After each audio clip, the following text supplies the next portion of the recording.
ભતીજા છે તમે જો પાકશી કિંમત બાપુ 1 જ રૂપિયો છે યાદ રાખજો હળગાવવાની કિંમત કોઈ વધતી નથી જાય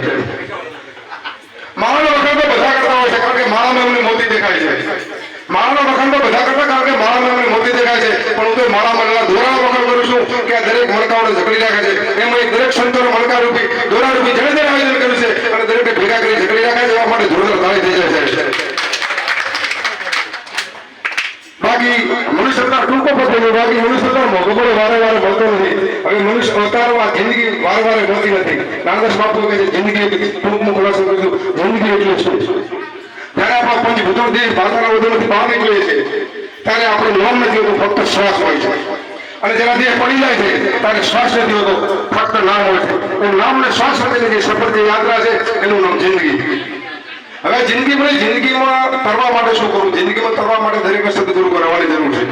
અમુક ગુરુ કરાવવાની જરૂર નથી જો સાહેબ ગુરુ કરાવવાની જરૂર હોય તો રામને કૃષ્ણ શા માટે ગુરુ કરાવ્યા હતા એ તો ભગવાન હતા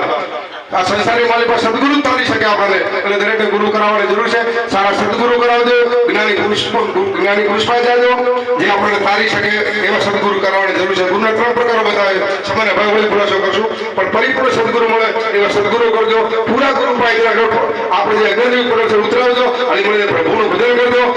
કુટુંબમાં ગામમાં ભક્તોમાં બધા પ્રેમને ભાવ રાખજો આપણા જે કોઈ દુઃખી રખાવવું જોઈએ એ ધ્યાન રાખજો આપણે કોઈને નડવું નહીં આપણે જગતમાં નડવાનો કોઈ પૈસા નથી દીધો હાલી મળી પ્રેમ આથી પ્રભુનું ભજન કરજો આ જે પ્રેમ છે એમાંથી ઓછો રખાવવો જોઈએ એટલું કે મારી વાણી રમા બોલું સદગુરુ દેવ કી જય